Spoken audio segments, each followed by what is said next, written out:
There's a particular silence that fills a home when someone is missing, not the temporary absence of a person gone to work or on vacation, but the hollow, persistent quiet of someone who should be there, but isn't. For Catherine Mercer, this silence had been her constant companion for 27 years, ever since her husband, Sergeant James Mercer, vanished without a trace in the summer of 1995. The morning sun filtered through the kitchen blinds, casting warm stripes across Catherine's worn pine table. She sat with her usual cup of coffee, her gaze drifting to the empty chair across from her, James's chair. Even after all these years, she couldn't bring herself to move it or replace it. Some habits of grief become rituals of remembrance. "Where are you watching from today?" Catherine whispered to herself, a question that had become her morning mantra. She wasn't speaking to the coffee cup or the empty chair. She was speaking to you, to anyone who might listen to a story that had gone cold decades ago. James had been home from the Gulf War for 4 years when he disappeared. The war had changed him, as war changes everyone who experiences it, but not in the ways people expected. He didn't have violent outbursts or paralyzing flashbacks. Instead, his transformation was quieter, more internal. He'd become meticulous, thoughtful, and sometimes distant, as if part of him was still navigating the deserts of Kuwait. He was organizing something, Catherine told her sister Diane over the phone later that morning. It was the anniversary of James's disappearance, and these calls had become another ritual. "I keep thinking about those last few weeks. He was making calls from the landline when I wasn't home. He had started collecting old maps of the southwestern desert. Cat, we've been over this 1,000 times. Diane's voice was gentle but firm. The police investigated. They found nothing, no credit card trails, no witnesses. It was like he just— "Don't say it," Catherine interrupted. "Don't say he vanished into thin air. People don't vanish. They go somewhere." After James disappeared, the theories had multiplied quickly. Some suggested he'd had a PTSD episode and wandered off. Others whispered about possible affairs or secret debts. The crueler rumors implied he'd simply chosen to abandon his life, his home, his wife of 8 years. Catherine had never believed any of it. The James she knew wouldn't leave without explanation. He was a planner, a communicator, even in his most withdrawn moments. The night before he disappeared, they'd made plans to repaint the bedroom that weekend. He'd kissed her goodbye the next morning as she left for her teaching job, his aftershave lingering in the air.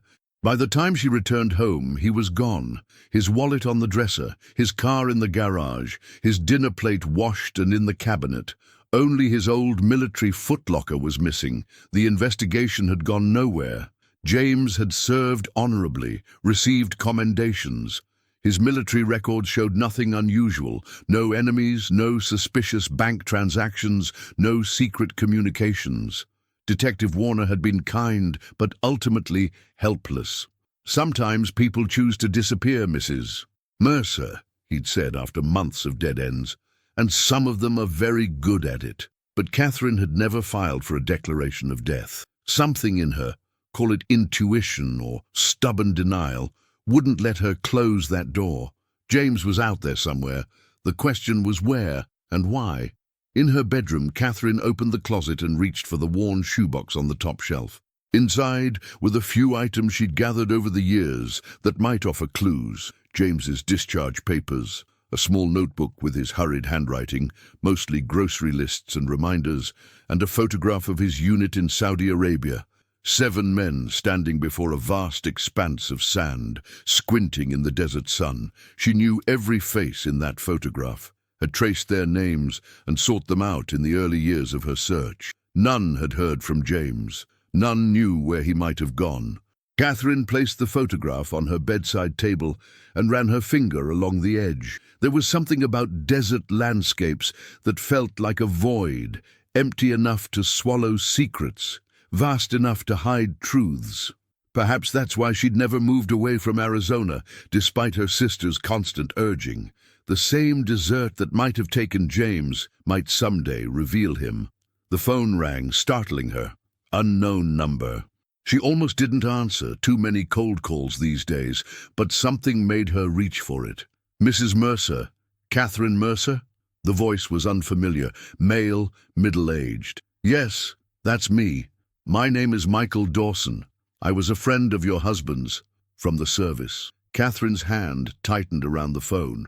She didn't recognize the name, and after 27 years of false hopes and dead ends, she'd learned to be cautious. You weren't in his unit photo. A pause. No, ma'am. We worked together on other assignments. I'm sorry to call out of the blue like this, but something's been found in the desert outside Yuma. Something I think you should see. Catherine looked at the empty chair, visible through her bedroom doorway. The morning light had shifted, leaving it in shadow. What exactly was found, Mr. Dawson? His answer would change everything. A footlocker, Mrs. Mercer. Military issue, buried in the sand. It's locked, but it has James's service number scratched on the bottom, and there's something inside, something heavy. The highway stretched ahead like a ribbon of heat, wavering in the Arizona sun. Catherine gripped the steering wheel tightly as the landscape grew increasingly barren. Yuma was 3 hours from her home in Phoenix, and she'd made the drive in a state of suspended disbelief. 27 years of waiting, and suddenly this call from a stranger. Michael Dawson had been cryptic on the phone, unwilling to share details beyond the discovery of the footlocker. It's better if we talk in person, he'd said. I'm at the Desert Moon Motel, just off Highway 95, room 14. He'd asked her not to contact the police. Not yet. That request should have been a red flag, but Catherine was long past caution when it came to James. The Desert Moon Motel appeared on the horizon, a faded single-story building with a neon sign missing several letters. Catherine parked beside a dusty pickup truck and sat for a moment, gathering herself. In her purse was a small canister of pepper spray her sister had insisted she carry, and her phone was fully charged. She wasn't completely reckless. Room 14 was at the far end of the building. Catherine knocked and stepped back, her heart pounding against her ribs. The door opened to reveal a man in his mid-60s, tanned and weathered like the desert itself. His eyes were clear blue beneath salt and pepper brows. Mrs. Mercer, thank you for coming. He stepped aside to let her enter, then closed the door behind her. The room was Spartan but clean, with heavy curtains drawn against the afternoon sun. On the bed sat a military footlocker, its green paint faded and scratched. Is that it? Catherine asked, though she already knew. She'd watched James pack and unpack that footlocker dozens of times in their early years together. Michael nodded. Construction crew found it while breaking ground for a new development about 15 miles east of here. It was buried about 4 feet down. One of the workers is a veteran, recognized it as military issue. When they saw the service number, they looked it up, Catherine finished. Military service numbers were easier to trace than most people realized. Yes, it came back to James. They called the sheriff, who called an old military contact, who eventually called me. Catherine frowned. That's a lot of calling before reaching out to his wife. Michael's expression softened with something like guilt. There are protocols, Mrs. Mercer, and there are reasons some things stay buried. What does that mean? Catherine stepped closer to the footlocker. And how did you know James, really? Michael sighed and sat on the edge of the desk chair. Your husband and I worked in military intelligence. Not officially, not on paper, but we were part of a small unit tasked with information gathering during and after Desert Storm. Catherine stared at him. That's not possible. James was a mechanic, heavy equipment repair. That was his cover assignment, yes. But James had skills the intelligence community valued. He spoke Arabic, for one thing, self-taught but fluent, and he had a photographic memory. The room seemed to tilt slightly. Catherine steadied herself against the wall. He never told me any of this. He couldn't. Our work was classified, but after the war ended, some of us stayed on, tracking certain sensitive materials. Weapons. Michael shook his head. Information, names, locations, things that could compromise operations or individuals if they fell into the wrong hands. Catherine looked at the footlocker. And James was involved in this? He was one of our best, but in '94 something changed. He became concerned about certain operations. Ethical concerns. Michael paused. James was a good man, Mrs. Mercer, principled. When he believed something wasn't right, he couldn't ignore it. Catherine felt a surge of pride, mixed with a new fear. What did he do? He started collecting evidence, documentation of operations he believed crossed lines. He told me he was building a case to take to higher authorities, but then... Michael gestured vaguely. He disappeared. You think he was... Catherine couldn't finish the sentence. I don't know. There were people who wouldn't have wanted that information exposed, but James was careful, methodical, and now this turns up. He nodded toward the Footlocker. It hasn't been opened. I wanted you here first. Catherine approached the Footlocker slowly, running her hand over its surface. This had been in their closet once, holding James's uniforms and boots, letters and photographs. Now it might hold the answer to 27 years of questions. How do we open it? I don't have the key. Michael produced a small toolkit from his jacket pocket. These locks aren't complicated if you know what you're doing. It took him less than a minute to pop the lock. The metal hasp swung free with a creak. Catherine held her breath as Michael stepped back, giving her space. It's your husband's. You should be the one. With trembling hands, Catherine lifted the lid. Inside was a sealed, waterproof bag containing a stack of manila folders, each labeled with dates and code names. Beneath these was a smaller bag holding a microcassette recorder and several tiny tapes. And at the bottom, wrapped in a faded T-shirt she recognized as James's favorite, was a journal bound in worn leather. He documented everything, Michael said quietly. Names, dates, locations, evidence of operations that violated international law. Catherine opened the journal with reverent care. James's handwriting filled the pages, the same hurried script she'd seen on grocery lists and birthday cards, but these weren't mundane notes. They detailed meetings, conversations, coordinates. In the margins were his personal thoughts, his growing discomfort with what he was witnessing. On the final page, dated 3 days before his disappearance, a single line stood out. If you're reading this, something has gone wrong. The full record is where we first met. Remember the coordinates. Catherine looked up at Michael, who had been watching her reaction carefully. Do you understand what this means? I think he hid copies of everything, Michael said. Insurance, in case something happened to him. But the question remains, what happened after he buried this? Where did he go? Catherine closed the journal, her mind racing. James had left a clue specifically for her, where we first met. That would be the university library where she'd been studying and he'd asked to borrow her economics textbook. But what coordinates? What had James been trying to tell her? She flipped through the journal again, scanning for numbers that might be coordinates. Nothing obvious stood out. Then she remembered the photograph, the one she'd looked at just that morning, of James and his unit in Saudi Arabia. He'd written something on the back years ago. Numbers she'd assumed were a date. I need to go home, she said suddenly. There's something there I need to check. Michael nodded. I understand. But Mrs. Mercer, Catherine, you need to be careful. If James was right, if these operations were as questionable as he believed, there are still people who wouldn't want this information made public. It's been 27 years, Catherine said. Some secrets don't have expiration dates. Michael closed the Footlocker and secured the lock. Take this. I've done what I needed to do by finding you. The rest is yours to decide. As Catherine loaded the Footlocker into her car, the desert wind picked up, sending swirls of sand across the parking lot. The sun was beginning its descent, turning the landscape a burning orange. She thought of James out here somewhere, burying his secrets, planning his next move. For the first time in 27 years, Catherine felt something beyond grief or confusion. She felt close to him. The photograph lay on Catherine's kitchen table, illuminated by the harsh light of her overhead lamp. She'd driven straight through from Yuma, the Footlocker secured in her trunk, her mind churning with possibilities. Now, at nearly midnight, she carefully turned over the faded image of James and his unit.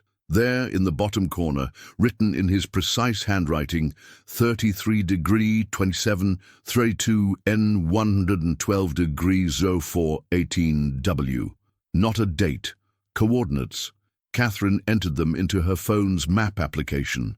The location was in Phoenix, specifically in Papago Park, less than 20 minutes from her home, an area of desert preserve with distinctive red sandstone formations. She and James had hiked there often during their first years of marriage. Of course, she whispered. It made perfect sense. A public place, easily accessible, but with enough remote areas to hide something securely, somewhere meaningful to them both. Catherine glanced at the clock. It was too late to go now. The park would be closed, and searching in darkness would be both dangerous and futile. But she wouldn't sleep tonight anyway. Instead, she opened the Footlocker again and began to methodically review its contents. The documents detailed covert operations conducted after the official end of Desert Storm, intelligence gathering that had morphed into something more questionable, surveillance of American citizens with Gulf connections, evidence of torture at black sites, weapons deals conducted off the books. James had meticulously documented it all, including names of superior officers who had authorized these operations. In his journal, his growing moral conflict was evident. "I enlisted to protect my country," he wrote, "not to undermine the very principles it stands for." By 3 a.m., Catherine had organized everything chronologically. The final entry in James's journal, written the day before he disappeared, was ominous. R. knows I've been collecting evidence. Meeting tomorrow to discuss options. If anything happens, the backup is at the coordinates. Catherine will know. R must be Colonel Richard Robertson, mentioned throughout the documents as the operations commander. The man who, according to James's notes, had pushed for increasingly aggressive tactics after the war. As dawn broke, Catherine packed essentials for her park expedition: water, a small shovel, her phone. She debated calling Diane, but decided against it. Her sister had spent years trying to persuade her to accept James's absence. She wouldn't understand this sudden revival of hope. Papago Park was quiet in the early morning, just a few joggers on the main trails. Catherine followed her phone's navigation away from the popular areas into a section of desert dotted with saguaro cacti and rugged red rocks. The coordinates led to a secluded spot behind a distinctive formation locals called Praying Monk. The area looked undisturbed, no obvious signs of digging or markers. Catherine scanned the ground carefully, thinking like James. He wouldn't have buried something right at the exact coordinates. Too obvious. He would have used them as a starting point, then left a clue only she would recognize. Her eyes caught on a small cairn of red rocks about 20 feet from the coordinate point. Normal for a hiking area, perhaps, but these were arranged in a particular pattern. 5 rocks in a row, then one offset, like the constellation Orion's belt. It had been James's favorite. He'd shown it to her on their first date. Catherine began to dig beside the cairn. 6 inches down, her shovel struck something solid. A small metal box, military grade, waterproof and secure. Her hands trembled as she brushed away the dirt and lifted it free. Unlike the Footlocker, this box had a combination lock. Catherine tried their anniversary, 05 to 22. Nothing. Their address? Still locked. Then she remembered the day they met, 09 to 14. The lock clicked open. Inside was a sealed plastic package containing a USB drive, several microfilm strips, and a letter addressed to her in James's handwriting. With unsteady fingers, she opened it. "My dearest Catherine, if you're reading this, I've either disappeared or worse. I'm sorry for the secrecy, for everything I couldn't tell you. What began as service to our country became something I couldn't reconcile with my conscience. The evidence enclosed proves operations that violated everything I believe in. By the time you find this, I'll have attempted to bring this information to a federal prosecutor I trust. Colonel Robertson has suspected my activities for weeks. The risk is significant. I've made arrangements if things go wrong. A contact named Elaine Foster in the Inspector General's office has agreed to meet with me and review the evidence. If I disappear, she's your next step. I love you more than I can express. Whatever happens, know that every choice I made was to protect both our country's true values and your safety. Always, James Catherine sat back on her heels, the desert sun warming her shoulders as tears streamed down her face. For 27 years she'd lived with questions, with the emptiness of not knowing. Now she held answers, but they only led to more questions. What had happened when James met with Robertson? Had he ever reached Elaine Foster? And most importantly, could James still be alive? Her phone rang, startling her in the quiet desert. Unknown number. "Hello?" she answered cautiously. "Mrs. Mercer." It was Michael Dawson. "I need to warn you. After you left, I received a call. Someone knows the Footlocker has been found. Someone who's been monitoring construction in that area for exactly this reason." Catherine clutched the metal box tighter. "Who?" "I believe it's Robertson or someone working for him. You need to be careful. Do you have somewhere safe you can go?" Catherine thought quickly. "My sister's in Flagstaff. But first, I need to find someone. Elaine Foster from the Inspector General's office. James mentioned her in a letter I just found." A long pause. "Foster retired 5 years ago, but last I heard, she was still in D.C., Catherine. Listen to me carefully. If James left evidence with both you and Foster, you have leverage. But you need protection before you use it. What about you? Can you help me?" Another pause. "I've carried my own guilt about James for decades. Yes, I'll help you, but not over the phone. Meet me at the Phoenix Central Library in 2 hours. Public place, lots of witnesses." After hanging up, Catherine carefully repacked the metal box and buried it again. Too risky to carry everything together. She marked the spot in her phone's GPS and headed back to her car. As she drove toward home, her mind raced with possibilities. If people were still concerned about this information after 27 years, it must be significant. And if they'd gone to such lengths to monitor that burial site, perhaps they'd gone to equal lengths regarding James himself. For the first time in decades, Catherine allowed herself to truly consider the possibility that James hadn't simply vanished. He might have been taken.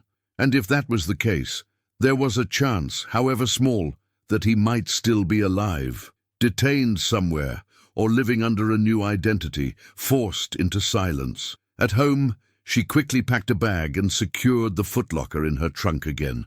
Before leaving, she paused at the kitchen table, at James's empty chair. 27 years of speaking to absence, of maintaining a connection to someone who wasn't there. "I'm going to find the truth," she told the empty chair. "Whether you're out there somewhere or not, I'll find what happened to you." As she pulled away from the house, Catherine glanced in her rearview mirror. For decades, she'd been looking backward, trapped in the moment of loss. Now she was moving forward, toward answers, toward truth, and possibly toward James. The desert stretched around her, vast and unforgiving, but no longer empty. It held secrets, evidence, coordinates, the pieces of a puzzle she was finally equipped to solve. Catherine turned on the radio, smiling slightly as James's favorite song came on. If you've stayed with this story until now, perhaps you'll stay a little longer, because this journey is just beginning, and the truth, like Catherine, refuses to be silenced. If you've connected with Catherine's search for answers, please hit that like button and subscribe to hear more stories of persistence and truth. Another video is appearing on your screen right now. A story about a mother's 20-year search that ended in an unexpected revelation. Some mysteries aren't meant to remain unsolved. Some silences are waiting to be broken. And sometimes the desert reveals what it has hidden, one grain of sand at a time.